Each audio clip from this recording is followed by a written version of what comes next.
Everybody, welcome back into the Play the Fight Song College Football Show. We are down to 4 as college football leaves us with 4 awesome teams: Oregon, Indiana, Miami, Ole Miss in the semifinal games this week.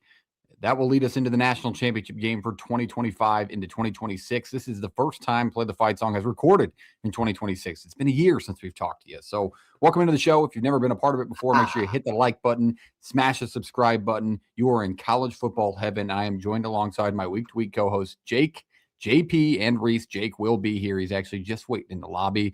We're excited to have everybody back to break down these games tonight, talk a little transfer portal, and then to wrap tonight's show up, we will talk bowl games, fun things. What was the best game, best uniforms, things like that. So make sure you hit the like button on tonight's show and subscribe to the show for more content throughout the off season and the end of this season.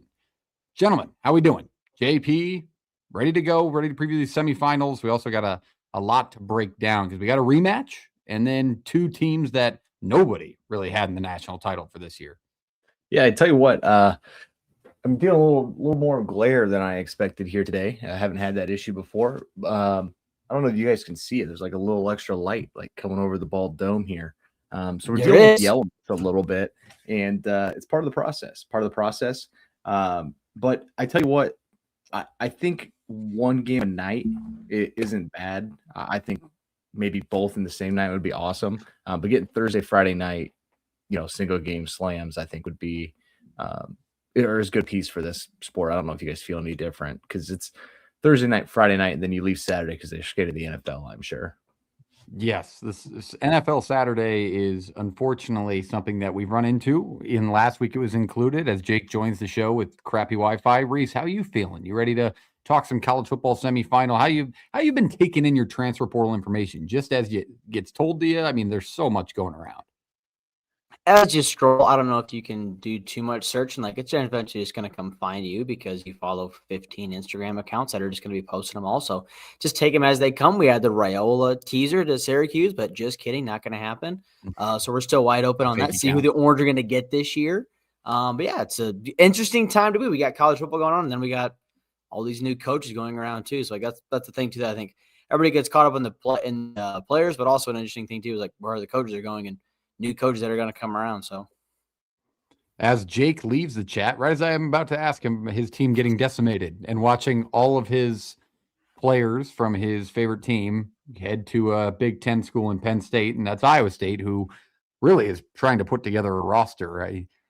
JP, let's do this while we wait for him to come back. You got to put an early number on Iowa State's total, win total in 2026. What's that number going to be? I would say 5.5. He's got a mute on. The mute button is on. I didn't know I was muted. Yeah, 5.5 is where I had it. Bowl eligibility, right? Because you don't know. The Big 12 goes in waves. Every year's different. Parity within all that. If you don't see the full roster and the schedule is not brutal, but it's not super easy. I mean, 5.5, right? I would think 5.5's a very good line to set. I've heard some people out there saying 4.5 and they think under. They think it's going to be an absolute mess. Reese, would you take the over or under at 5.5? Just from what we know now. Obviously, many things will change. I wish Shaver could be here to tell me the schedule, because if I knew the schedule more off the bat, I would maybe lean the over. But I think I would, if you're sitting at 5.5, I think under would be a safer bet. Not like 3 or 2 wins. Like they could ink out 5. I think for sure. Like on the teeter of it. Jesse Rogers, he left and Washington State had a pretty solid showing. Jimmy Rogers, my bad.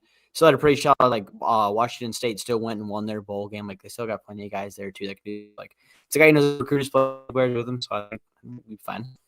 But they haven't brought a lot of those guys over. Like, it's not the same spin. They get, okay, so I got it. SEMO, Iowa, Bowling Green, and then this is where the dates aren't like settled, but you can get the at. Yep. They play Arizona, BYU, Baylor, Utah, Oklahoma State, Kansas State, Cincinnati, West Virginia, UCF. So kind of a run-of-the-mill Big 12 schedule, kind of middle of the pack, I'd call it, toughness-wise. I think 5-7 could be the record there. Like, if they take care of business, and that's saying UCF doesn't drastically improve with Alonzo Barnett. Well, you're thinking a plus with Baylor, Arizona, BYU, Utah. Right. Kansas State. Right. Yes. Well, maybe more And that big coin flip with Baylor, and then you're thinking you can get UCF, Big 12 too. West Like Virginia. they'll get somebody. Yeah. Somebody big will get them, somebody. and somebody bad will get them. So Cincinnati will be a new team too. Like that's a toss-up game. Completely. Like that's almost a roster overhaul too. Look, you saw that in the bowl game and what they threw at you. But bowl season was great. We'll recap that towards the end of tonight's show. But we do have 2 college football playoff games to discuss. Let's first talk a little bit about these matchups, gents. We're going to do the same thing we did on New Year's Eve, where we more go into the headlines and questions surrounding these games rather than dive in. You've kind of heard it, right? There's 4 teams left in college football. There's enough national media coverage out there telling you, yes, these games matter in the trenches, and it'll come down to who gets more turnovers. You've heard all that. So we're going to give these games headlines and talk through those, see if we agree, disagree with those headlines, and maybe ones that you haven't come up with, or a new headline or storyline to the game that you've heard for the first time on Play the Fight Songs. Make sure you hit the subscribe button. Let's go into the first one. Let's talk Oregon and Indiana.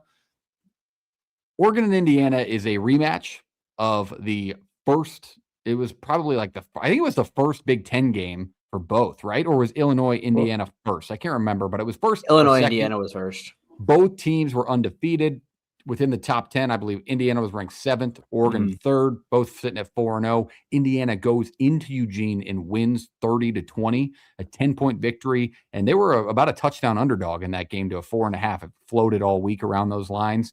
Massive win. That was kind of when you really got that eye-opening Indiana. Okay, they're still this damn good. And they had all those question marks. Now we get to see these 2 teams match up again. These are updated numbers on the screen if you're watching on YouTube or X or Facebook. These teams can score.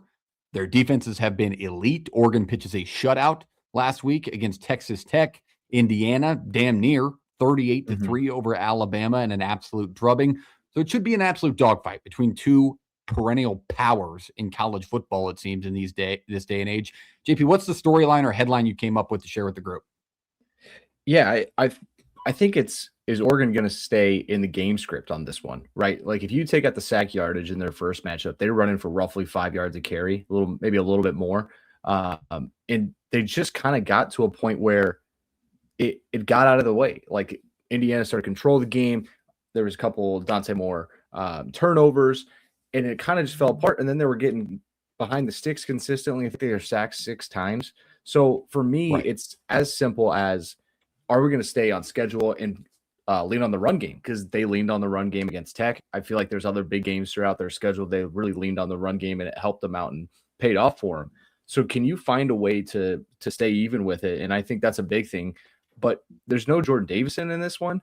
That's a big piece that really stinks to not have in the backfield. That's more of your red zone, goal line type guy, bigger back.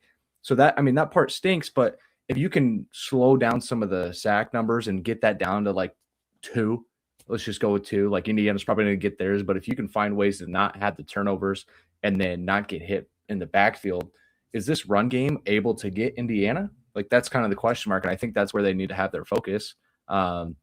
But I talked about it last week, and I kind of got like a up kind of thing, Like I think Indiana was the underestimated team in that last weekend, and I wasn't confident enough to be 100%. like, hey, yeah, underestimated and lay the alternate line. I wasn't that confident, but I felt pretty darn good about it.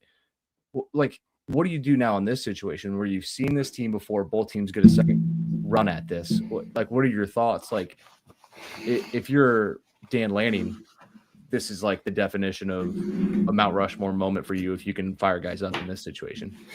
Yeah, and you've heard the storyline all week too. If Dan Lanning, this would be really his first big win. People are saying they said that, but they win the Big Ten title 2 years ago against Penn State. I'm counting that game. People can say it for whatever you want, but this year they're saying he's missing that big win because of how Penn State finished their season. This is obviously a massive opportunity. But what people take away consistently, and I think, JP, you mentioned it with that Alabama game last week, is I think it was actually Jake, who said this is probably some of the first time Alabama fans are watching Indiana football all season.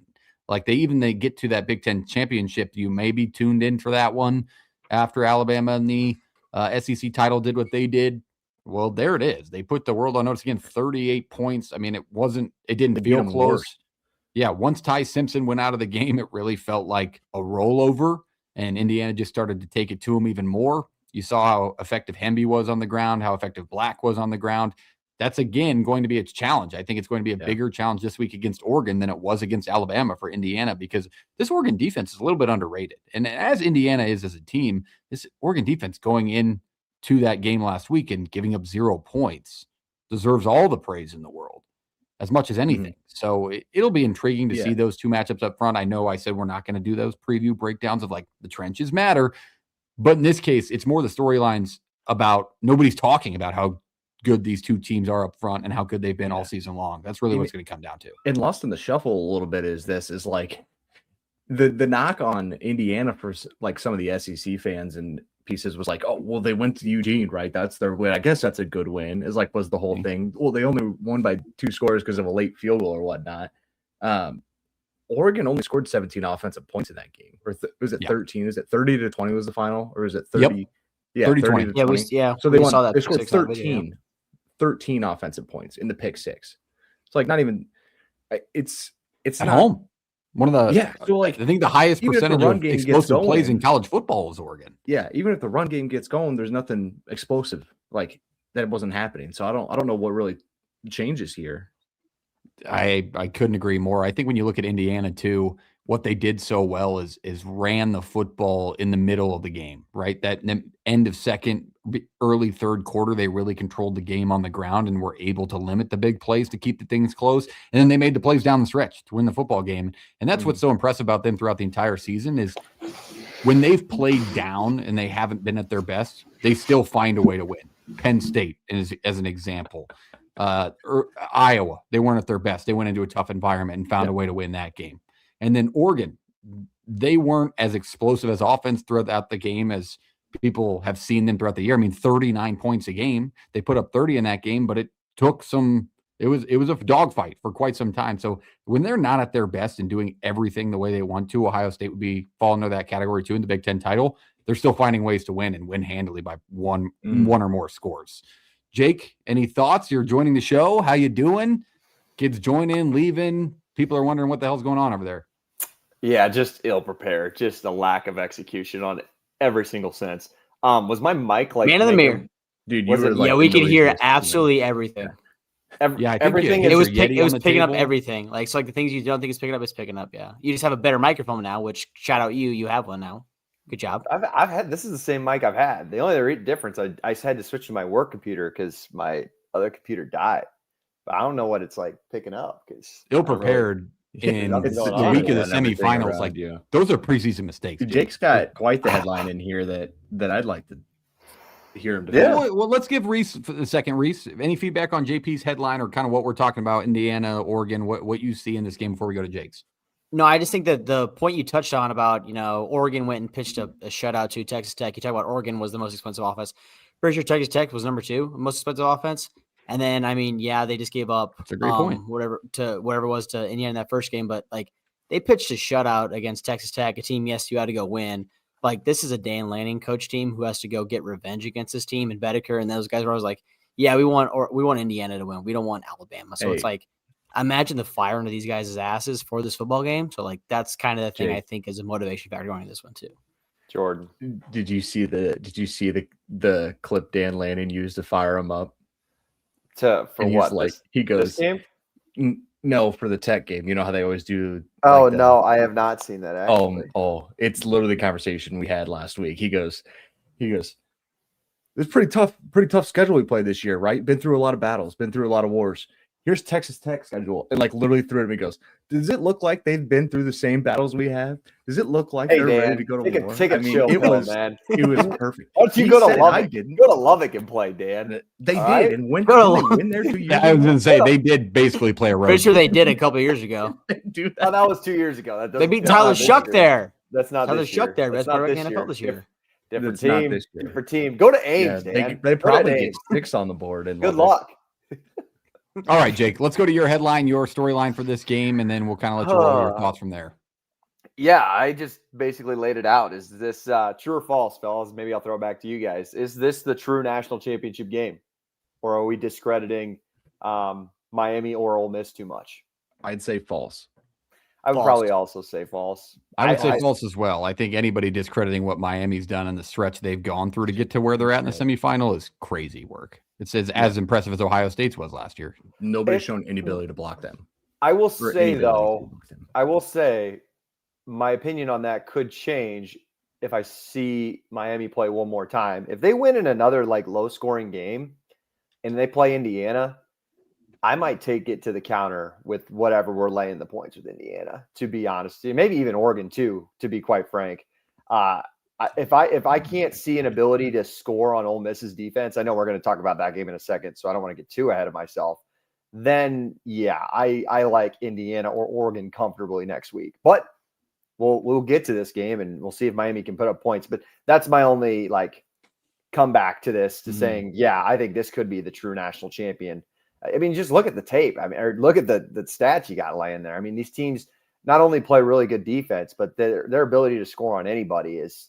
And Oregon clearly left points on the board. You say what you want about Texas Tech. Oregon clearly left points on the board last week, and I think, God, I don't know. I think we still could look back in 2 weeks and be like, Tech probably still had a top 3 defense in the country 2 weeks ago, and their ineptitude on offense just kind of overshadowed that in Miami.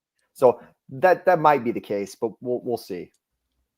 I think those are good points, right? Like, you are discrediting it if you say this is the true one, but I can also see the argument, and Jay kind of laid it out pretty cleanly, in that there is a possibility that these are the best 2 teams left, theoretically. If you re-ranked 1, 2, 3, 4, you're probably Indiana 1, Oregon 2, Miami 3, Ole Miss 4, technically, right? But teams got to win football games, right? So you wouldn't be able to say, oh, well, they got the easier side of the bracket. Well, Miami had to go to A&M. Then they had to beat Ohio State. Yeah. Who, by the way, was considered, even with the Big Ten title loss, as difficult as Ohio State's last year. Yeah. If their defense keeps playing like this, they could beat anybody. That's a fact. But I just don't. Like Indiana, I don't trust them to get it to keep up with Indiana. I think Indiana will find ways to score on them. Are we in the midst of being like, I don't want to do that because your headline for the other game kind of plays into that. I haven't read the headline for the other game, but this would fade right into my headline. And that just comes down to college football as a whole. I think this game's a perfect representation. It feels like the game is shifting to where we used to get explosive offenses like Oregon from the early 2010s run into a good defense, and they would find a way to figure them out. They may hold them down to, let's say they have a 36.4 average like they do this year. They may hold them to 27, but at the end of the day, that offense is going to win that battle. We haven't been seeing that in college football. Like these great offenses that have been producing all year long, once they've run into a stifling defense, it's been nothing. Like they can't move the ball. Can I just throw a thought on that? Like kind of going off of what you said maybe it's just this year. We'll see what next year pans out to be. But this year is the year of defense, I would say. Like just look at the last 8 teams in the playoff. All of their defenses were just led the way for them. Honestly, Ohio State's defense was really good this year. Miami's defense has been carrying them through the playoff. Tech was led by just shutting out every Big 12 team. JMU in the Sun Belt, yeah. I mean, you're right. They just absolutely blitzed on everybody. Tulane's probably your one you could call the bugaboo on and be like, And look at the teams on the bubble or teams that have competed with teams in the college football playoff. Iowa, defensive-minded team. BYU, really Utah. Defensive team. Like those teams that are in dogfights because of their defense consistently are also right on the bubble of the picture of this year. It's just been, and JP, I think you said it a couple weeks ago, it's the year of the D-line. Like if you win up front defensively, you've been dominating. This is a different conversation for another day, but it's like maybe that's what we get now. These teams load up on defense, and it's just really hard with all the portal stuff that we're doing now. It's hard to get an offense clicking in an entire year because you're just reloading on offense. It's much harder to learn an offensive system in 12 games than it is just to like Texas Tech. Throw your best D-line out there, give them a scheme, and they can just dominate on the rest of them. Maybe that's just what we're going to see for as long as this portal era is still around, I guess. Yeah. Reese, where are you flirting around with this? No, that just like my meme for this one or like headline for all 4 of these, just like it's that Paul Rudd meme of like, hey, look at us. Like who would have thought we'd all be here? Like, look at all these 4 teams. Like I think this is the This is the first year we've had the college football playoff where we haven't had a team named Ohio State, Georgia, Alabama, or Clemson in the Final Four, I think, which is awesome. Like, look at the sport where we're at right now. So like that's just kind of my thought for this is like we have a chance, like, and these 4 teams too, you look at it, like usually in the past you feel like, okay, this is the one team or this is that one team that's going to do it. Like, honestly, like Shaver talked about this, like, is this the true national championship? I think Indiana's shown they have like the least amount of like issues in their armor, I think, so far that we've seen.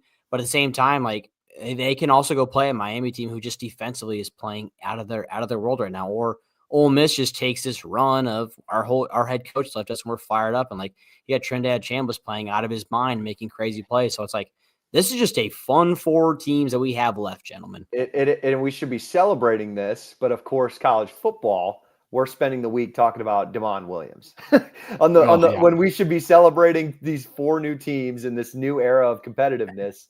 We're sitting here and we'll talk go ahead and cue those drafted tweets that people have out there when these ratings don't pop to their liking, and they're like, you know why? Because the big brands aren't in there. Because Ohio State's not in it. Schools in this, you don't see the SEC schools in it. Yeah, middle of January, and so good. Yeah. We'll get to that. For as much, it's awesome. Another awesome storyline to tag to Miami is think of all the conversations, including us, that we've had on the ACC and how down it's been. And this team just going on an absolute run, emerging from the ACC that could play the top of the Big Ten in the national championship and leave the SEC out. And the Big 12, who was now a money power player, at least had one that had the money floating around like the SEC and the Big Ten. The ACC could play for the national title, and their conference champion went 7-5. It's kind of just how this season's summed up, to be honest with you. It's sick. It is fun. No, that's fun. Bring it back. College football parody. It's back in the chat. It's back in the show. We've already said it about 950 times. Let's pick this game. I'm intrigued where you guys are going. Okay. I feel like we might have the split. I'm so out of it. What's the line? Like I've been bad this week. He's been 2.5. Computer dying. Doesn't know the line of the college football semifinal. What's going on over in Jake's world? I can't travel for work. Like I travel, and look at how illuminated he is. Though this light is doing wonders. It does. Yeah, it does. The work computer. I was about to bring that up. This is the best light. Does the work computer have a better camera? I don't know. I don't know if it's that. You look like you have a Ring camera just illuminating everything behind you, and you look phenomenal right now. I need to go invest. Looks good. Background looks sharp. Well, what's the work camera? No free ads, but what brand is the work camera? This is a shitty computer too. It's like an old Google Chrome Axle or something. I was just about to bring it up that I need a new. It looks phenomenal. You look good, Schaefer. It does. Eyes are blue, teeth are white. Like the video. TV. Like the video if you think Jake looks handsome. But all right, let's pick this game. Oregon, Indiana. The line is what, JP? What line are we going off of? Both are 3.5. 3.5 in favor of Indiana. Do you like the Ducks as an underdog in the Chick-fil-A Peach Bowl in Atlanta, or do you like Indiana to continue the run and try and be the first 16-0 college football team? Jake? Man, it's hard to bet against Indiana right now. And the fact that we've seen these 2 teams play already and the pressure that Indiana was able to create against Oregon that we really haven't seen any other team do against Oregon outside of Iowa. But that was just not to that level. Not to that level, right. And it was a weird weather game, and I think that helped Iowa's side a little bit. So yeah, I'm not fading Indiana at this point. So yeah, I would lay the 3.5. Win by 6. Yeah. I'm going to take the Hoosiers in this one too. And I think it comes down to, as much as I bad talked him and leaves a sour taste in my mouth as a college football fan, but it's hard to beat a team twice, but it's a lot easier when you have a leader like Kirk Cignetti's been for that group and the voice he's been for that team. And you can see it on their play in the field. Like, he has these guys ready to play. They execute in every facet of the game consistently. They're sound. And it feels like they're playing for, like, they have to prove something still, which is crazy, being in the Final Four of college football. So I think there's too much on the table here offensively. And they're both battle-tested, but I think Indiana's been through a little bit more of the ringer and is still doubted by college football fans, and that's going to give them that chip on the shoulder and be the difference. So give me the Hoosiers. JP? Yeah, I think Indiana wins, but I'll take the hook. It's kind of like, I don't want to bet against that one, and I don't want to bet against that one kind of thing. Like, I don't want to say no to Dan Lanning in a rematch scenario where I know he's going to have all his guys fired up, going all in the same direction, no matter the coordinator situation. And then I don't want to bet against Indiana because I've seen them play some of the best football you've seen the entire year. So do the old thing where you can make both fan bases technically happy, plus the points for the Indiana to win. JP, you're such a people pleaser. Dude, You are. I don't know That's what we you're do. doing. Through and through. Afraid to step on toes. Afraid to step on any toes. Are you itching or are you trying to cover the shine on the head? I'm just kidding. No, I'm just kind of like thinking, Okay. He's thinking. Right. He's the thinker. It's like betting against prime Tom Brady, Bill Belichick, Patriots, and then whatever. No, it's the betting on Tom Brady in the Super Bowl with the Bucks or betting against Pat Mahomes, and then I bet against Tom Brady like an idiot. It's that one right there. I mean, I was one of, I think, Jake, you were with me last week. We were on Texas Tech. Yep. You never even scored a point. You all were on Texas Tech. Sure was. We'll get to them. We'll talk about them later. Thanks for the reminder. We'll talk about them. All right, Reese, what's your pick? I'm going to take the Hoosiers. I just want to see this brand and this run of Mendoza and Cignetti taking over college football. I want to see them keep going on. I would also think it'd be awesome to see Dan Lanning win, but I'm going to take Cignetti and the points in this team and just this run of dominance they're on this year. It still feels like a fever dream, but we got 3 on Indiana over Oregon in the Peach Bowl, and Indiana playing for a national title. JP, still, you think Indiana's winning the game, correct, JP? But you think they just cover the points with the hook? Yep. All right. So all 4 of us have the Hoosiers playing for the national championship trophy in Miami. Let's move it down to the next game. Let's talk Ole Miss, and let's talk Miami, the team everybody wants to talk about, talk of the town, the 10 seed in the college football playoff with all the talk around them. Should Notre Dame have gotten in over them? Should Alabama, being a 3-loss team, should Notre Dame should have gotten over them? Miami was one of those teams, gents, where people were questioning whether or not they should have made the damn college football playoff. And here they are, a part of the Final Four, trying to stop a very talented Lane Kiffin, formerly coached team. Pete Golding's got these guys playing well. They beat Georgia in a massive rematch. Crazy game, one of the best college football playoff games of all time. These two teams bring a lot to the table and are playing for a lot. And one of them will play for national title. What's the storyline you got for us, Jake? Yeah, I would just say that when you're a fan and you're a college football fan enjoying this game, this Miami run, actually, you could highlight it as in both. These are the Cinderellas that you're going to get in this modern 12-team college football playoff. I know when we first started this 2 years ago. $28 million Cinderellas. Love it. It's real, right? Like Ohio State technically was the 5 seed who didn't get the first round bye last year and went on to win the national championship. Like these are your Cinderellas that are going to make deep runs in the playoff, whether it is Ole Miss, whether it is a Miami who sneaks in. It's not going to be, and that's a conversation for another day. It's not going to be your G5 teams who get in, not to say they can't be included, but this is the most Cinderella you're going to get in this college football playoff. Miami team that was outside of the bubble, quote unquote, for the last 2 weeks of the season, got in as the 10th seed. And I said to JP last week, or I said it to all of you guys, I'm like,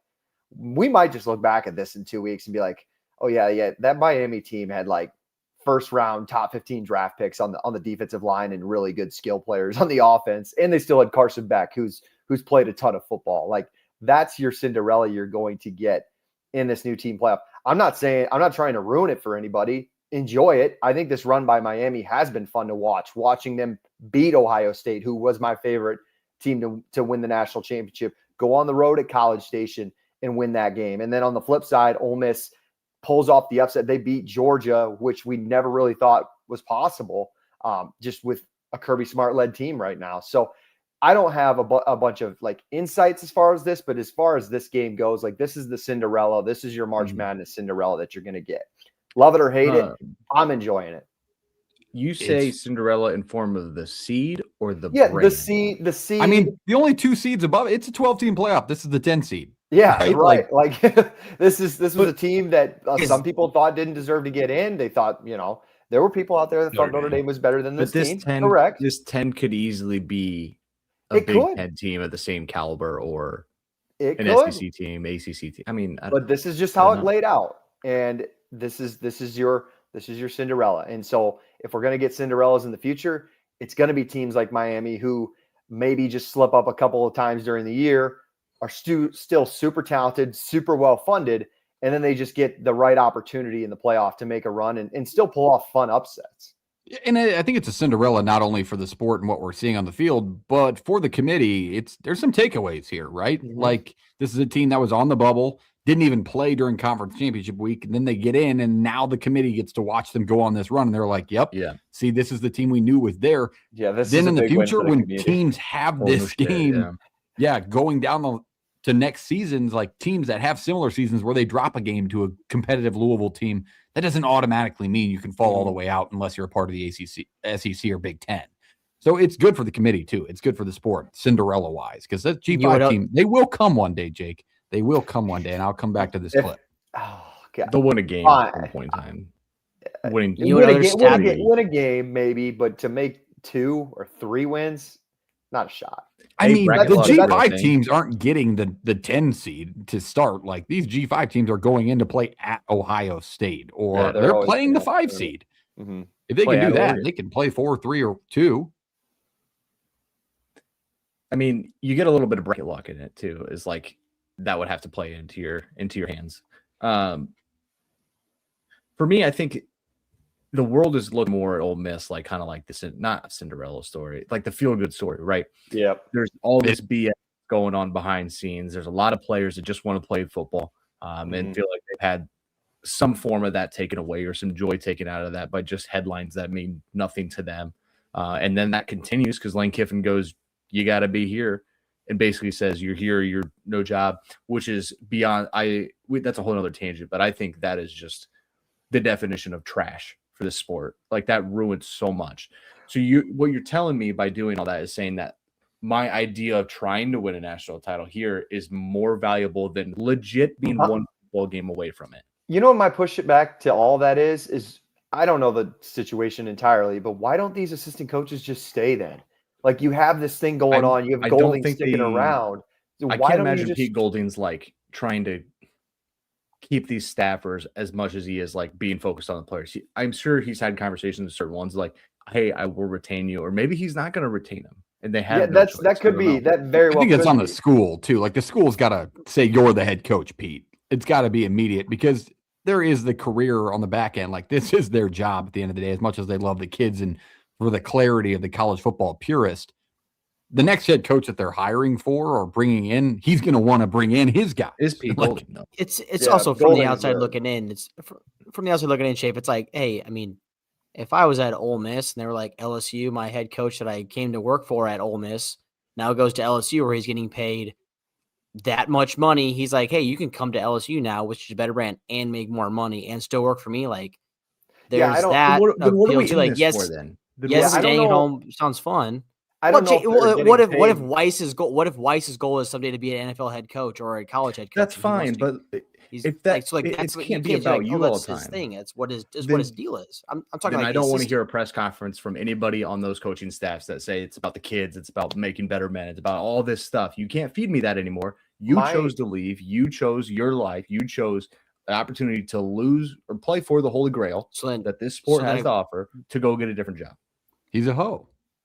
I'm not. Also, I'm assuming that. Yeah, that's pretty smart. I'm assuming LSU's paying more, but who's to say?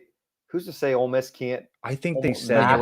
They could. They could match. I'm sure they could, but at the same time, it's also, do you want to go work with a like-minded offensive genius like Lane Kiffin, or do you want to stay there where you're kind of the guy? You know what I'm saying? Like, there's from the outside looking in, we can give our perspectives, but like when you're the man in the shoes, you're like, okay, well, he's got his life. Maybe he wants to. Maybe he's got family in Louisiana. I don't know. We're not getting a lot of dimes to dollars here. We're getting paid a couple thousand different. I mean, $10 million sounds better than $9 million if I was making $9 million. He's making $10 million.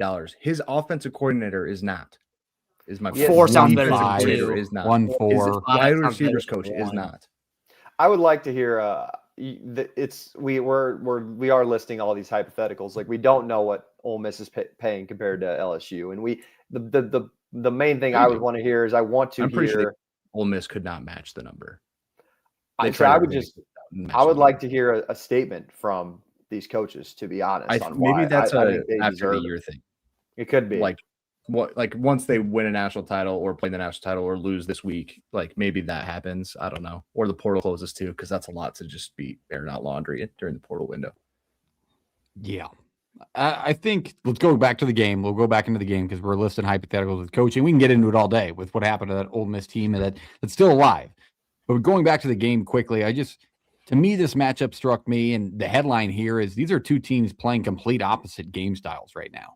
You look at Ole Miss, they come out and they play Tulane and they put up 49 points, and then they go and they have to go into a back and forth scoring battle with a Georgia team that's supposed to be known for their defense, and Ole Miss is just scoring at will. And they're doing it on the hands of a quarterback who's making extraordinary plays. And then on the flip side, Miami just is getting in these defensive dog fights where it's like, wow, how is Miami beating these teams while scoring 17 points? How are they holding these offenses that we've watched all year that put up 40 to 10? So something's got to give here, right? Like Ole Miss is playing high flying. We're just going to score every time you score, and Miami's playing the opposite. Now, on pace of college football in 2025, it feels like the defensive team's going to have the upper hand. No? Where do you guys see it that way? It kind of goes back to what I said when we were talking the Indiana game. Like, I want to see if Miami can score some points here, because I don't think Ole Miss's defense is even – I mean, it's a solid defense, but I don't think it's in the same realm as the rest of the three teams. I mean, you can see it. It's 44th in the country. Opponent's yards per game, they're giving up 3 scores. They still they got some lucky turnovers against Tulane. Tulane could have put up more points. Georgia obviously put up theirs. So we're going to find out, like, if you're Miami, is your defense going to shut down this really good Ole Miss team?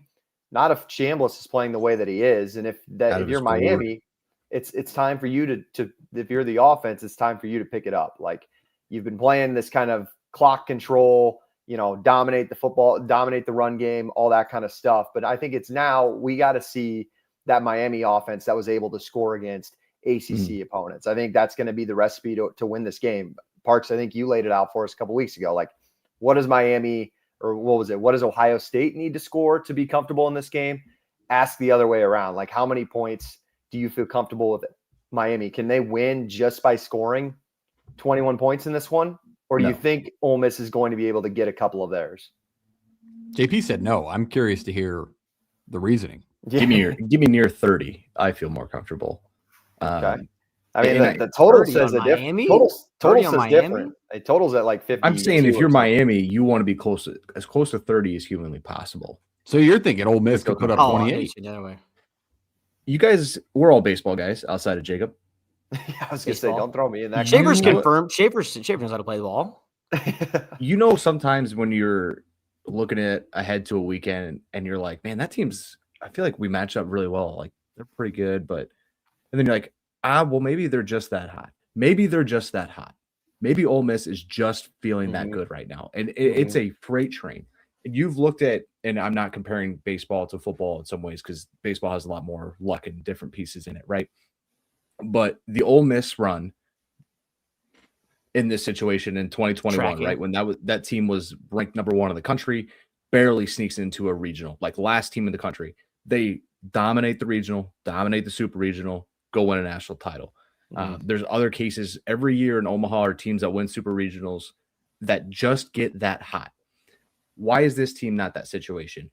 Add in the mental factor that they're kind of like us versus the world, like, F everything. This is us. We're going to go play our brand of football. Now, I think they have nothing to lose. The nothing to lose factor with Ole Miss is huge. Like, you've already won 2 playoff games. You got nothing to lose. Like, throw it all out there, run every trick play in the book, and leave it all out there on this. Play like a bowl game, but with all your starters. Yeah, you're kind of like in a spot where you're like, okay, can you really replicate some of that success on certain plays? Probably not. But maybe you don't have to. Maybe you're just successful in your normal things. Also, the flip side of that, this isn't a rematch. Yeah. Ole Miss got Tulane, and they got Georgia. Seen them both. You ain't seen Miami. It's just a different game plan. We got to start from scratch. It's a great point, Jordan. You can think about that. Wow. And and Ole Miss did kind of lay it all out there against Georgia. Like, didn't they go for a risky 4th down in the 4th quarter that kind of ended up almost biting them? I can't remember. Was it a fake punt or did they go for? I don't know. It was something. So they obviously did it last was playing week. like it was a fucking playground, Jake. Yeah. Like, they threw it all out there. He was running around like Johnny football freshman year. And Miami saw Marcel Reed, but Marcel Reed doesn't have the improbability that that Chambliss does with his arm. Like athletically, sure, those guys can both scoot a little bit, but Chambliss can actually make throws on the run and improvise much better than he Marcel has Reed. proven to make open throws. And if we're in a spot and Marcel Reed makes an open throw, Miami's probably not. Miami's out. Yeah, exactly. Yeah. But here we are. If you're Ole Miss on the flip side of it too, like nobody's talking about Ole Miss's defense, but in this case, we've seen the play style Miami's been playing with. Carson Beck has not been asked to do a lot, nor has he needed to do a lot because of what Miami's defense has been doing.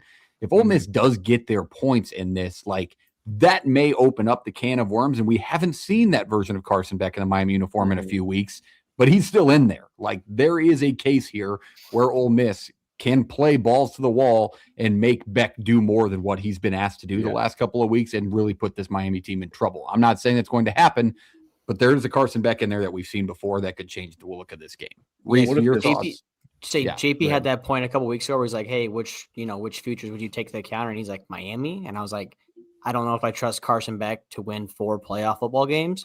And this is a spot where is Carson Beck going to pop out, or if the offense has to do a whole lot more. So like I like that point a lot, where if Ole Miss just goes balls to the wall and Miami just can't hold on to the football and run it and manage the clock, and like they got to do some stuff, like there's a chance for Carson Beck to make mistakes. What if they don't have to throw the football? They might not. Yeah, I think that's worked for them. I think that's the game plan early. If you're Miami, that's what you come out and do is try to establish the ground game. See what the bubble screen game. Like you can gun or stock in it. Quick game with Tony and stuff like that. I definitely. And I think that I think we'll see. Like if you're Miami, you play the first couple of drives out with your defense. You trust what's going to happen. If Chambliss goes crazy, then you adjust. But my first couple of possessions offensively, if I'm Miami, it's like quick game, run game, see what happens, and then see how my defense plays. And then, then you might actually have to turn up the dial and get aggressive offensively, which you haven't had to do the last 2 weeks because what was it? It was 14-0 against Ohio State. And you kept Texas A&M out of the end zone for 3 quarters or whatever it was. Hey, Miami's shown the ability to tackle on the edge too. Like Ole Miss is really good at getting the ball out to their playmakers, and they make a lot of guys miss. And the run game is usually explosive. Ohio State had some issues in their quick game. Like it was like, okay, we can't figure anything out. We can't keep saying up. We'll just get the ball out to playmakers. Still wasn't working.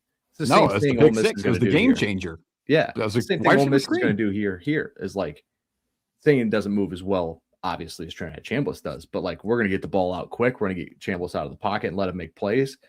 And they wrap up and they tackle really well on the edge. And I think that's underrated on this defense. Yeah, I'm intrigued to see if Ole Miss's offensive line can be the one to finally stifle the enormous pressure in the run game and the pass game Miami's put on their last 4 or 5 opponents in a row. All right, let's pick this game, gents. Ole Miss, Miami. The line we're going off of is what? JP in favor of who? Miami's a 3.5-point favorite. Miami, a 3.5-point favorite. Where do you feel it? Who do you like to cover and win the game, Jake? I was kind of feeling Miami this week, and JP mentioned the good point of like this isn't a rematch that they've seen, but I'm kind of like where Jordan was with Oregon. I think Ole Miss can score enough to stay within the hook, and I will take Ole Miss to cover here the 3.5. I'm going to go with Miami. You want to talk about a team that's hot, and when they're hot, they're just hot. That's Miami. I think they cover the number. I think they win the football game. I think their defense is too much. It's a new team. It's a new look for both of these schools. Ole Miss isn't getting the rematch. It's a great point by JP. It just adds to my flame and flavor of this pick. I like the Canes to make a run all the way to the national title, and I'd love to hear Paul Feinbaum after an SEC team doesn't even make it in the game. Well, did you hear him this morning?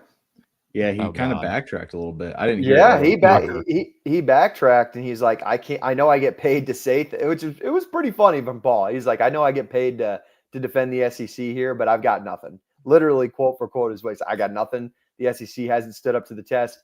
I know Ole Miss is still around, but it's kind of a testament of all the powers, the heavy powers in the SEC have not basically backed up what they've been puffing their chest out all year. It was nice from Paul. I was proud of Paul. Good job, Paul. You're finally coming around on what everybody's been thinking. Feinbaum alerts on Twitter. Paul, what do you All right.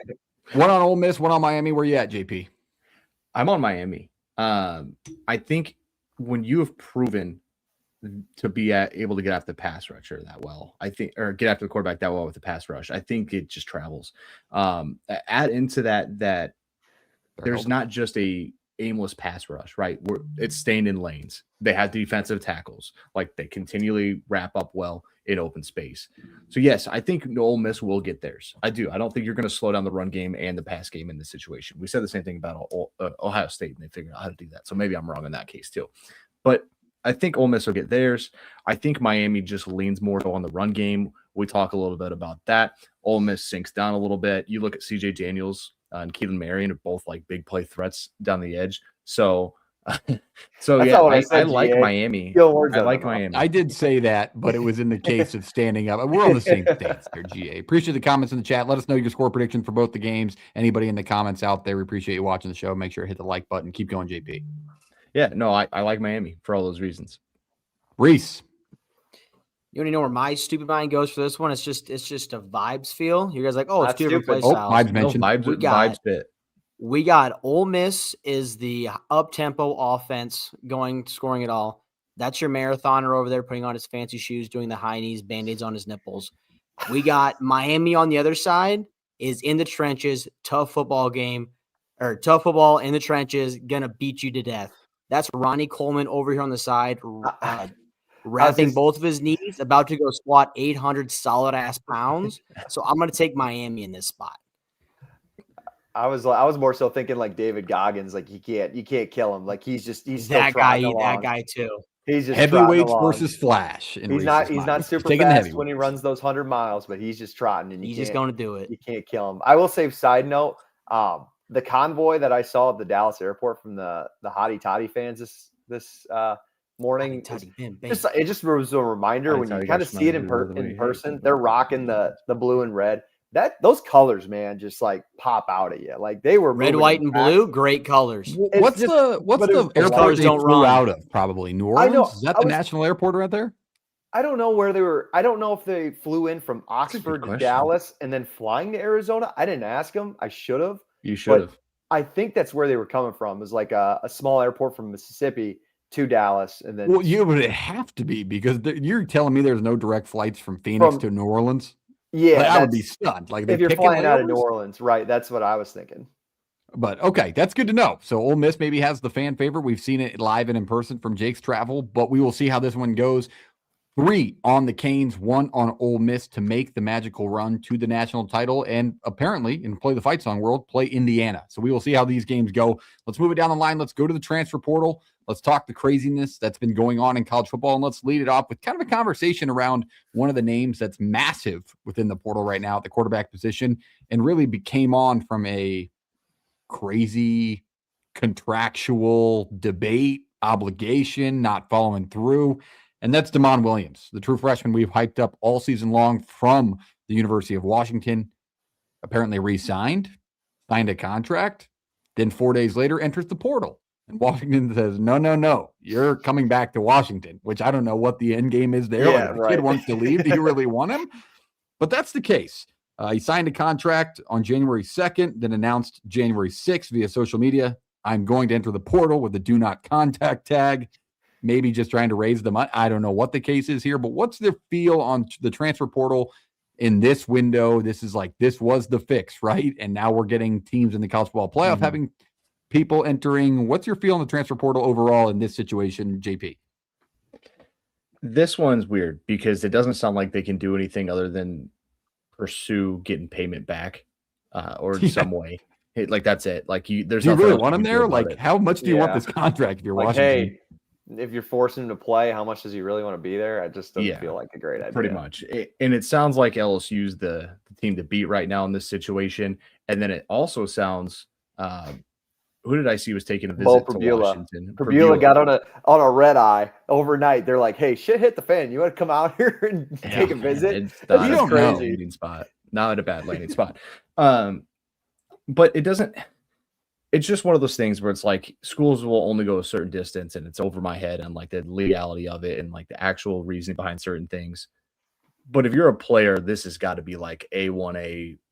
This is what you show if you want to be one of those NIL agents in whatever world they live in.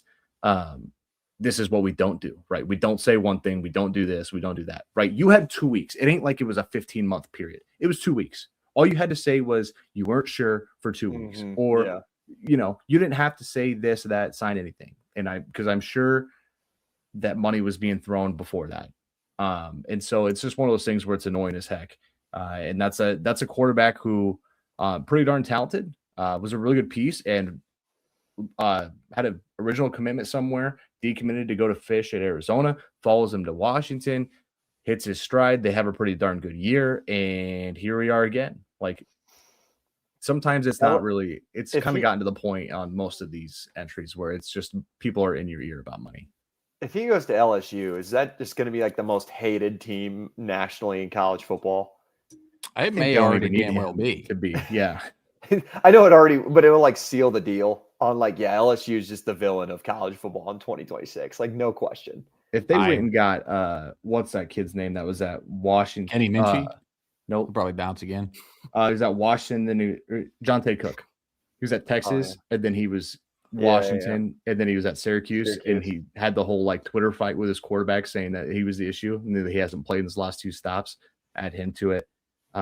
Finley. How about Finley at LSU? His 11th stop at a place that would be absolutely fuel to the college football Alexander got any more years? Yeah, and he'd probably leave mid-season too. Let's go into some picks for the transfer portal. We'll kind of go by category. Let's start by best fit that is committed to a school so far. You're like, man, that's a great addition for what they're trying to accomplish, what they're trying to build upon. What guy who is committed and or signed, because if he's committed, he may not damn go there. We've seen it. Which one sticks out to you, Jake? I don't know how well it's going to go, but doesn't like Keaton Hauser to Illinois just kind of feel like, that just Luke Altmaier to Luke Altmaier. Jake, that just feels like it's gonna. That feels like it's just going to play on the football pick right there. Yeah, it just plays right into what Illinois is going to be, and it just like it raises the floor of what Illinois football could be for the next year, I think. And they lost a lot of guys last year or this year because they returned everybody, and now they're going to kind of try and figure it out again. But you bring in a guy like Hauser, who didn't he start at Michigan State? Not in that started a football game, but didn't he start his career at Michigan State? Yes. So he was there for 2 years. Already has a little Big Ten background. I think he just raises the floor of Illinois. I'm not saying they're a playoff contender now, but I think it's a perfect fit. Yeah, I would add on to that, but I want these 2 guys to go first. I don't want to take theirs.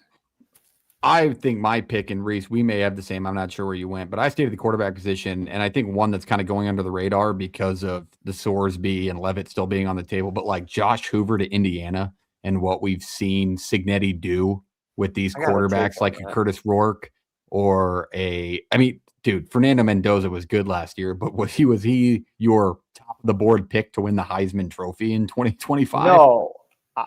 I think Cignetti's offense really sets up a quarterback to be very good and in command of what they do. And I think TCU has been kind of the opposite, where it's been like, Hoover, fuck it, make a play. And that's what he's been doing. And so I think the middle ground is going to really accentuate his game. And I like him at Indiana, and I think Cignetti will make him even more polished. I just still, I just have too much. You're a Hoover hater. I am a Hoover. Have I been proven wrong? Have I really been proven wrong? You're going to tell me that I'm wrong? Point? Like, I would tell you that he has not had the support staff down there. Yeah. Like, he did 2 years ago. This year was like, I mean, as far as Big 12 money, like TCU has some, and doesn't mean they spent it right.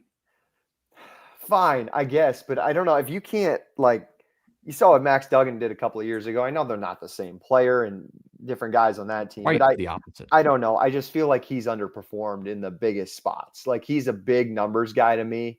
I've seen it where he's put up 350 yards on bad football teams, and then Iowa State trots a just depleted defense out there this year, and he was horrible. I know he had that hand injury, but he just never shows up for me in big games.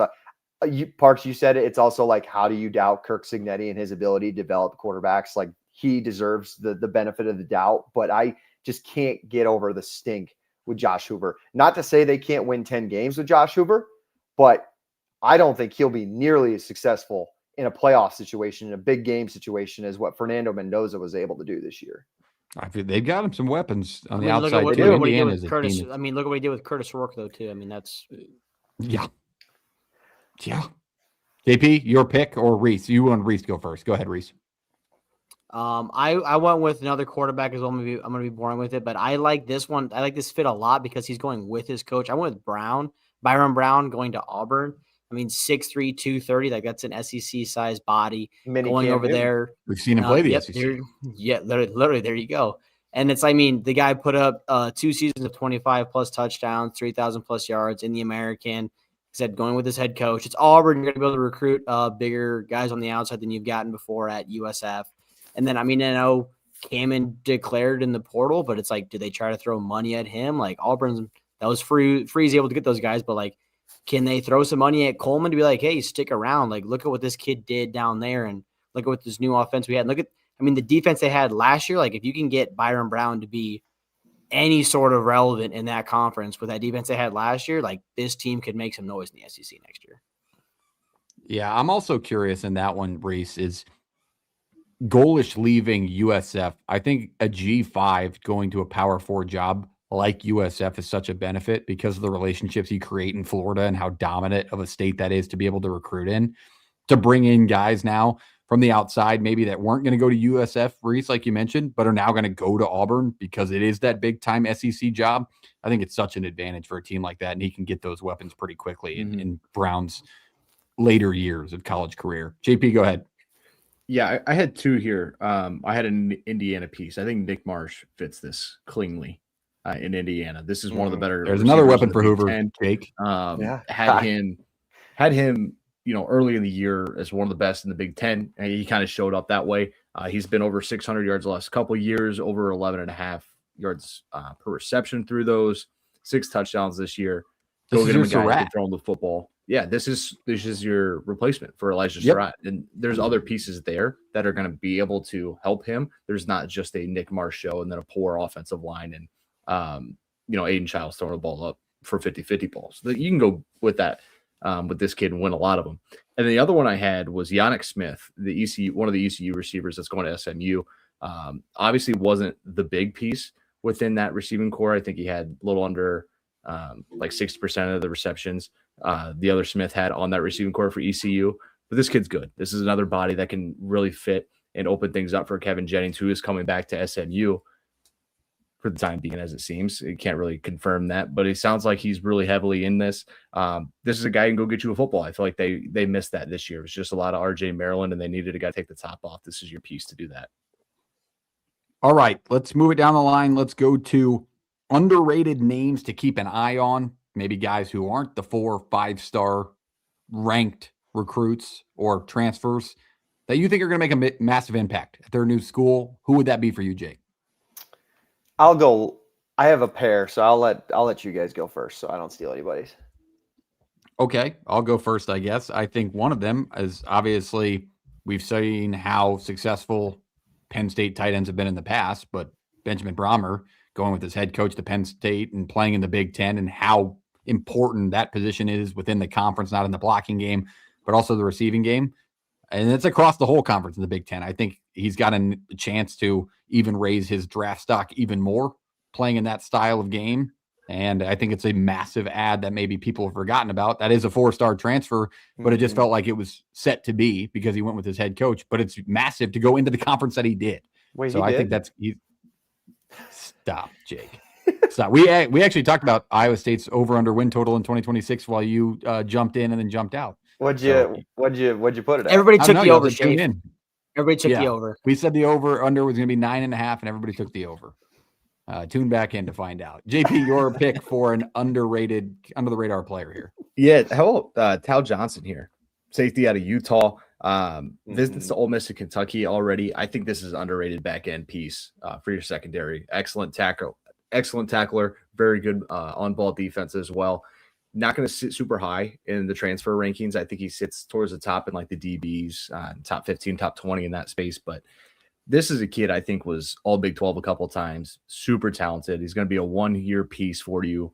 Spend the money and you'll get a guy on the back end who can really handle himself. So I wanted to highlight that one. Reese. Yeah, somebody put this one in the document, actually made me do a little research on it. I forgot he'd even come here, but Hollywood Smothers going to Alabama. We remember what Alabama Alabama did with Jahmyr Gibbs a couple years ago, an ACC running back from Georgia Tech coming over. So it's like, this guy he originally was a commit to Oklahoma, didn't get as much reps there, so I put him in the portal, go to play for the Wolfpack, but got almost 90 carries a year or 2 years ago, had over 160 this year, almost clips to 1,000 yards this year. Like, can catch the ball out of the backfield, good in the screen game, getting better at blocking. He's a guy, if you're going to go on a Kalen DeBoer offense, like Ryan Grubb offense, you're going to have your things set out for you and a chance to be successful. So how about smother just a Bama? All right, Jake, you're up. Can I take a guess? Because I have a second one too, and it may be the same, but does yours transferring out of or from Big 12 to Big 12? No, but it is Big 12. It is Big 12 related. I didn't see that Luke Kromenoke went to USF, by the way. Him and Van Buren are both going to be playing. They're at USF. Yeah. Interesting. Okay.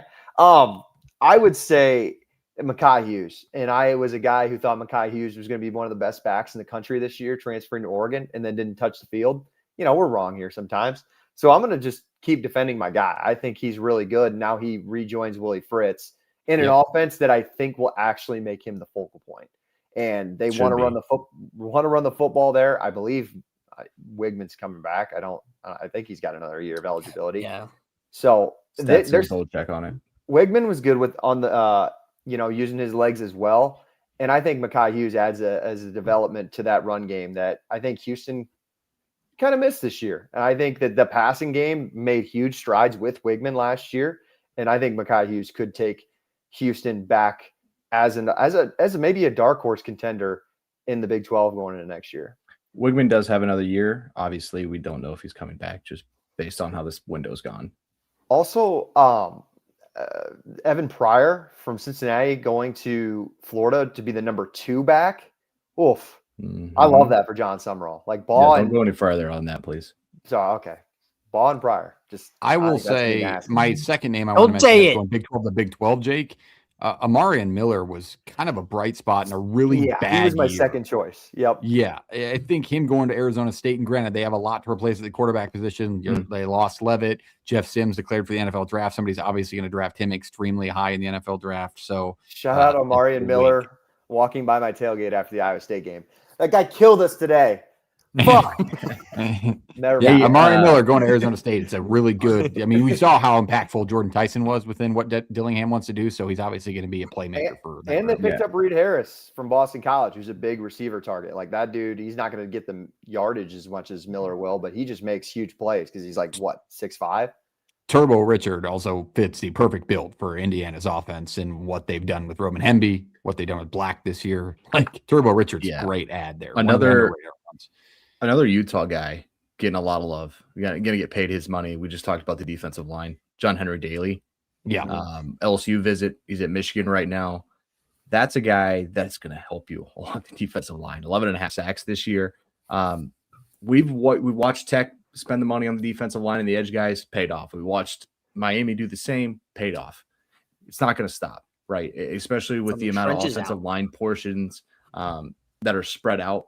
The elite offensive line is much harder to get, and then to retain is another piece. So the defensive line seems to be where, and it's similar to the NFL in that, right? Like defensive line guys, and especially edge guys, are some of the most highest paid of everything, and it's going to continue. All right, let's go to the next question. Let's talk. Reese, I let you pick, right? Yes. Okay, perfect. I just want to make sure we didn't miss you. Let's go into the next topic, which is I'm going to kind of go hand in hand here. Best team so far, best that's putting together the best class. Who's been putting the best class, in your opinion, through this transfer portal? And I kind of want to spin this question off of it is like, who feels like they're winning the portal season / off season if they're not still playing? Who feels like they're winning as a program right now to you, Jake? Yeah, fellas, Texas Tech's not going anywhere. I think they'll probably be back in the playoff next year, and they'll be ready to go and learn from their mistakes. They've just got some money down there. They've replenished in every spot. And then there's like Coy Parrish is on a visit there this week. Mm-hmm. If he commits there, man, holy shit, that defense. Minnesota fans were pissed about him leaving. I mean, he's got some big wigs on him, though. Like he's got a lot of guys on him. I don't know. I think that he's a Minnesota guy. This is going to sound like a shot at Minnesota. This is going to sound like a shot. Iowa fan, of course. Big basketball. JP Fleck. Not used to superstars. Yeah. That's fair. I mean, come on, right? Like Mohamed Ibrahim got hurt. He stayed around for a little bit. Portal wasn't as nuts at that point in time. Darius Taylor. Yep, Darius Taylor. You'd probably be looking at Anthony Smith in the portal this year. If he wasn't a senior and going to get paid a lot, I guess is he a junior? Junior. Draft eligible? It doesn't matter. That kid's going to get paid a lot of money from the NFL. You're not going to be able to pay him what he wants as a defensive end. It's just different, right? It stinks. Iowa's not, immune to it. Obviously, what you saw with nobody's immune to it. Yeah, like None it's just part of it. So you can't be like, oh, the homegrown talent, and he stayed home, and he's supposed to do this, and now he's transferring, burn his jersey. My kid's crying. Like, it's not your get him a new jersey. College football anymore, man. Like, and you also have to view it as like, what's the next step for him? Because Corey Parrish is an awesome player in college football, but like, do you see him being a Cooper DeJean within the NFL? Like, is he that level to his play? Go get paid now, young man. Yeah, he's pretty damn good. So yeah, if he goes there, I mean, you got a dude in the safety spot that's going to be an absolute monster. Could play a little receiver for you, and then you have the kid from Wake Forest, top 10 transfer guy on the D line right now. You got the edge rusher from San Diego State, who is a massive piece. Just another edge rusher they're going to add, and then they get guys. I can't believe we're letting them get away with this. Then they go and get Austin Romaine from Kansas State. And he's literally Jacob Rodriguez 2.0. I mean, the dude flies everywhere and makes every single tackle. Like, how do we let them get this dude? And then on top of it, this year, guys, they did what they knew exactly. They lost the Oregon game. They're like, what's the biggest separator between that loss and how we can improve next year? They've got a quarterback, supposedly. So they get in, they bring in Sorsby. You're kind of a Sorsby hater too now. I can't believe I'm hearing that. A little bit of skeptic. I think he's a much better player. If I'm a Sorsby hater, I don't know what that makes me about Baron Morton, because I always thought Baron Morton was very, very average. The filer. So yes, JP. Yeah. Not where I would have gone with the quarterback position if I'm a Red Raider. I think Sorsby had an unreal year. I think he was. What do you think? They get Levitt, or who else do they get? I think you had your pick Rocco. of the litter. It's just not where I would have gone. I'm curious then. Where would you have gone? Again, I think you had the pick of the litter. I think you could have just kind of worked things out in a different spot. Like, what do you want to be offensively? I don't know. I don't think it's a bad get. I don't think it's going to hurt them. I don't think it's to their detriment. I think there was another solution out there. I don't think he's the best quarterback available in the portal. I don't think he can throw downfield still. I still don't think he's got a super great ability to do that. I think it's better than Morton. I think he can use his legs 100 times better than Morton. Mm-hmm. So to say they settled it's a little bit of a. They didn't settle, but like, I think there's better options. $5 million. Yeah. No shit. And I'm not paying him $5 million. Damn. All right, your team, JP, that won the portal thus far. I love Florida's class. This may not be the best class out there, but this is my favorite class to this point. Cam Dooley, safety out of Kentucky. This is an all SEC piece. Going to be very good in the back end. We talked about Evan Pryor. That's your 2. Yeah, pretty scary. Aaron Philo, I think if that's where we're going to go with quarterback, that tells you everything you want to know about John Summerall and what he'll want to do offensively, right? We want to be in the trenches. We want to run the football really well. And then AKC, man, they went and got Emmanuel Oyabadijo, I think is how you say his last name. This is an elite. Good try. Edge rusher again, like really big body. Is he the edge rusher that's like 6'7"? I know, he's not 6'7", like 240. He's like actually 6'7". He's massive. Oh, damn it. That's all. See. Damn it. All right. Yeah, nice going, Jake. I like that. John Summerall, obviously a guy who can get a lot out of a program. I like Summerall that can right now a lot. I think Philo fits the mold of like Retzloff though too. Maybe he's less of a runner, but he can run. He can move. You could have done worse. No, I agree. That doesn't mean that they're done either, Jake. Like they can go get another quarterback, but I think Philo thought that would fit, and I think Summerall could sell the ability to grow within that offense. Kind of like a sophomore, right? A true sophomore. It's a floor. It's a floor raiser. Like you trust. You bring in the offensive coordinator from Georgia Tech, like a guy you trust. You can at least rely on if things aren't going the way you want it to go. All right, Reese, your team that you feel like is winning right now. I mean, everybody's mentioned a different guys come into this team, but it's the team who's still in the Final Four, like Indiana. You go get Denver, you go get the Richard kid, you go get the Marsh kid. Like, what have they been successful? Scoring the football this year. What do you go get? Guys that can score the football to replace the guys that are going to be leaving. So, like, there you Do you go. think There's their your coaches recipe. are There's your sleeping answers. like an average of 4 hours a night right now? I don't know. Like, They're probably when do you like sleep? they're on some When the season's $7,000 over. Mike Tempur-Pedic Shanahan's mattress just sitting anyway. there, they're in the pod at 2:30 in the morning. Yeah, they're in their sleep pods. Lord knows. I mean, with that type of money, it sleeps no problem. But yeah, that's a good one. Indiana's good. I'm going to go kind of a different direction. That's why I asked the spinoff question. It's maybe not a team that's jumping off the page like with these high-ranking transfers, but across the board is just winning their offseason right now. And I truly believe like Northwestern's going to fucking get a couple of teams next year that they shouldn't with what they're doing. They already did this year, didn't they? I mean, they were a little underrated in my opinion. I thought they were a good quality football team, but they had, Preston Stone and Braun was missing a couple pieces. But then not only in the portal are they getting players like Aiden Childs, who may not have been a great landing spot at a place like Ohio State, but that guy can definitely jump off the page and be a page turner at Northwestern. But how about Chip Kelly to being your offensive coordinator at Northwestern? And they just go and get Honig from UConn, their starting tight end that had a great season. They're winning the portal right now, and they're winning the offseason. Like, I think they're going to be an improved team, and I think they're going to get a couple of big-time players within college football next year. I like David Braun and what he can do, and I think they've been winning in the offseason. JP? Yeah, Jaden Woods is going to stay at Florida, too, so they're going to keep an elite edge rusher piece as well, just adding to that class. Adding to your point. Yeah, so I think those are kind of four good reasoning teams and around I feel like we're table. missing a Northwestern name. Who else picked Northwestern? Probably. They're adding a lot. They added Neuheisel at the quarterback's coach. That was chased so well. We've seen what he can do. Or the quarterback coach, right? Quit feeding me Red Raider stuff here. I need the other Northwestern. I'm not talking Red Raider. I was talking. I'm talking about me personally, Jake. Don't worry about it. Yeah. Okay. Do we like? All right. Okay. No, go ahead. Do we like what? It's our show. Austin Simmons to Ole Miss. What's the feel Austin on Simmons leaving Ole Miss for Missouri. Missouri. I'm sorry. Yeah. There you go. Why not? They got to get somebody. Do you dislike it? Yeah. No, I don't. I'm curious. You're taking another flyer. It's literally Bo Prabula 2.0 as far as I don't think he's a drastic drop. But maybe the Prabula thing was he wanted to leave and they wanted him to stay, and they're like, let's just get a guy who fits the mold again. I'm just saying you're taking another flyer on a young guy who hadn't proven a ton and then didn't. I mean, I know he got hurt, but I feel like maybe Missouri could have gotten a proven guy. I thought Rocco honestly could have landed at Missouri and been a great spot. But he's not leaving. Campbell's soup? What do you mean? Yeah, we know. They just pick up another running back at Missouri as well. Just be like, just keep Penn State humming them out of here. Lions Cyclones. All right, let's leave the portal there. Let's go to bowl season to end tonight's show. Let's quickly go through these. Let's talk about bowl season because it was awesome. Some great games, some great battles between teams.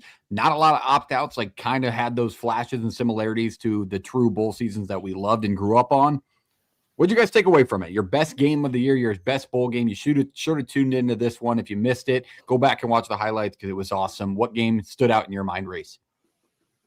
Well, JP mentioned this one, like, it's going to be a great game, but it doesn't have the national brands or whatever. But Minnesota, New Mexico, that guaranteed rate bowl, 20-17, that game went to overtime, and it ended on a diving catch.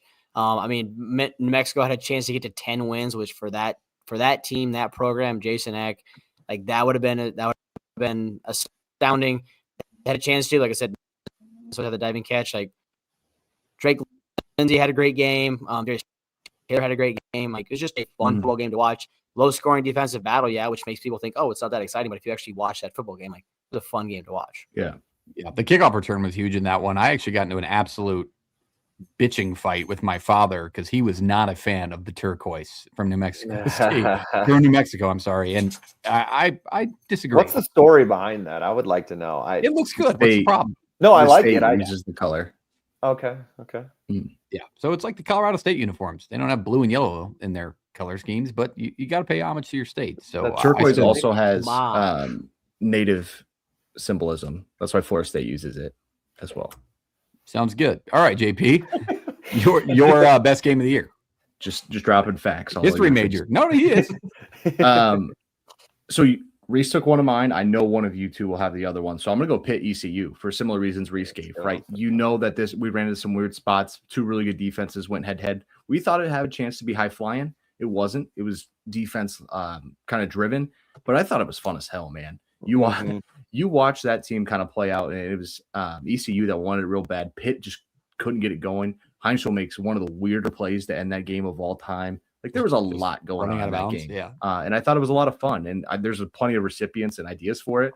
But that one for me was still really fun to watch. Jake, let's go at the same time. Ready? 3, 2, 1. The Hawaii Bowl. I will say I knew you were going to take that one, so I had a B. The Sun Bowl was fantastic too.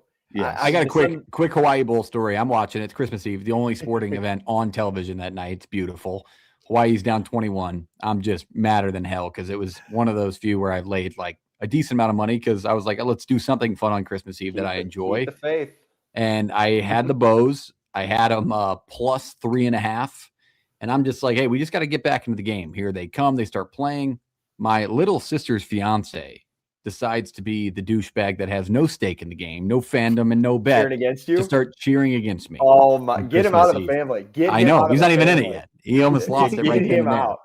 That's unbelievable. I was just furious. And every time they scored, you would have thought I was a born and bred Hawaiian because I turned around and was just giving him the business. But happy to the Bows that came back and won the game.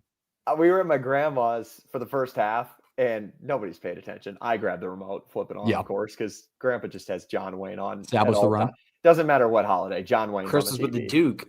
Yeah. So I was like, all right, we got to flip this. And people are like, you got money on this game? Because they could obviously tell I'm a little invested. I was like, yeah, I got Hawaii. And they're like, oh, yeah, nice pick. Well, we went home. Suck a butt. Watch this comeback. It's called the magic of the island. Call Grandma later. Yeah, tell your grandma to suck a butt. Watch this, Grandma. Merry Christmas, Grandma. Throw another pick. But yeah, that's bowl season. It was awesome. We had a ton of awesome matchups. There was a plethora of choices you could have made in that one. Next one, let's go best uniform matchup. We talked uniforms on this. We got the college football uniform watch page. What was the best bowl game uniform matchup? Jake, I know you weren't prepared, so you'll go last. Reese, what did you have? I'll say, yeah. Okay. I mean, I didn't really dive into like the specific uniform, but this is the one that you don't see play much when it comes to football. Like I thought Duke, Arizona State was a fun one. Like you just never see those two colors or those two teams match up on a football field. I just thought that was kind of my interesting one. JP? I like the color orange in Tennessee, Illinois was a ton of fun, especially when Illinois breaks all out navy blue with the script. Yeah. I thought that was really sharp, and Tennessee just looks sharp normally. Jake? DJ Lagway is also sitting courtside at this Baylor game right now, FYI. I was prepared. The turquoise. Sorry, I like the turquoise. Minnesota's got some underrated uniform colors. Yeah, they both came out in their home uniforms. Those helmets are sweet. The Minnesota when you come out in two home uniforms, I love it. I think it's awesome. So yeah, that was definitely my pick. Yeah, I think we had a bid out there that failed because of a team with a billion uniforms, but Texas Tech, Oregon should have been the answer here, gentlemen, and Oregon blew it. Yeah, I was Oregon were an awful combo. They blew it. They could have been just an all-timer, but they missed it. I will say there was a few that came to mind. The one that I think sticks out the most, though, is I think when you lean into the bowl game, I like it even more. And so BYU, Georgia Tech, and the Pop-Tarts Bowl, adding in the sprinkles was just a beautiful touch. Can I say that? I love that.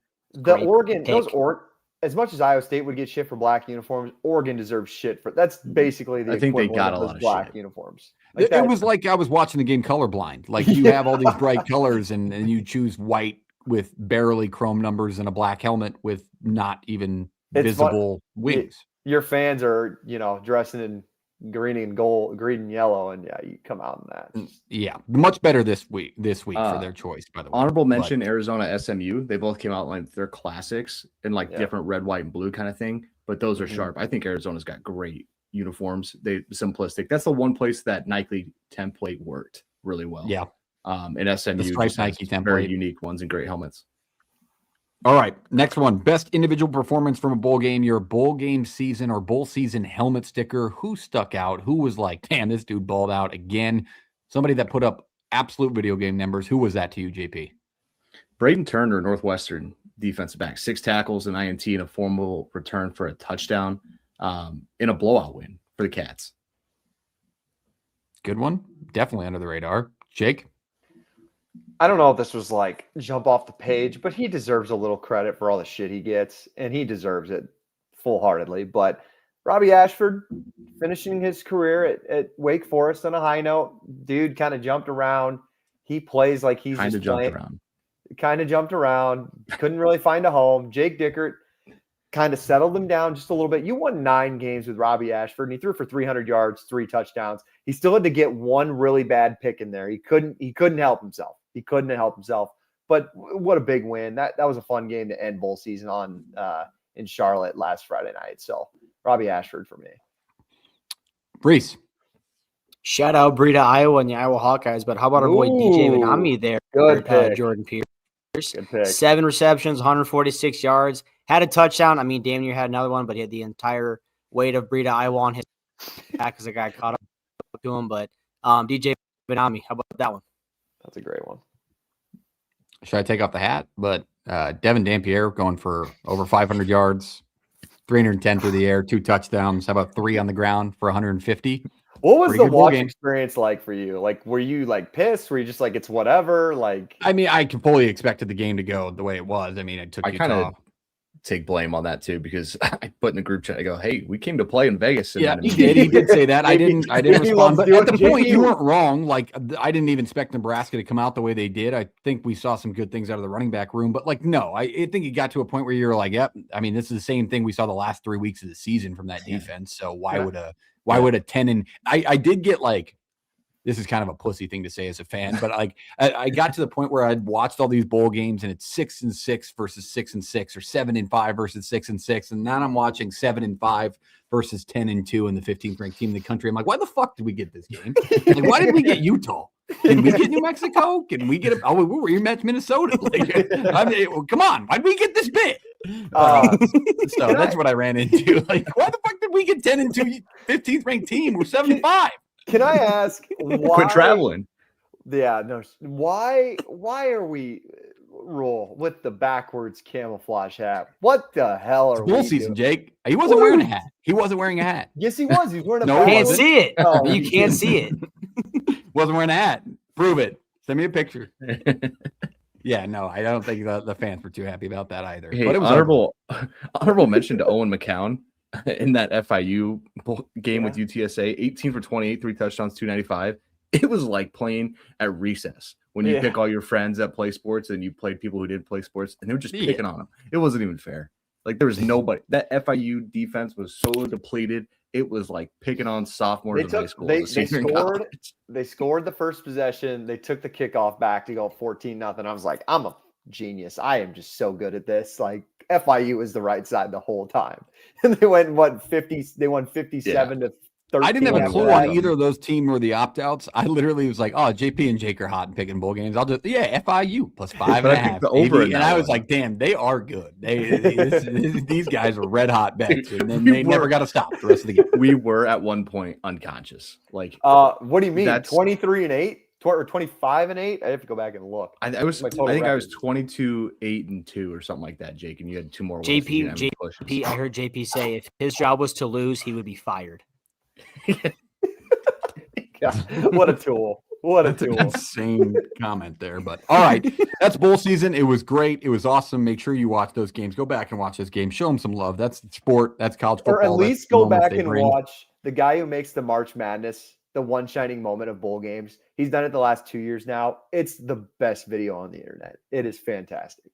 I mean, nothing better than bowl season. That's why you watch the show. So make sure you hit the like button, hit the subscribe button, be a part of the Play the Fight Song College Football Show week over week. We got more content coming during the offseason. We will not slow down. You'll still get your shows. You'll still get your videos.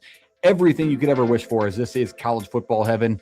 We appreciate you being here. We'll see you next week, where we will cover the national title game. Thanks for joining us. We'll see you next time. Jake, take it away. Happy 2026. Play it.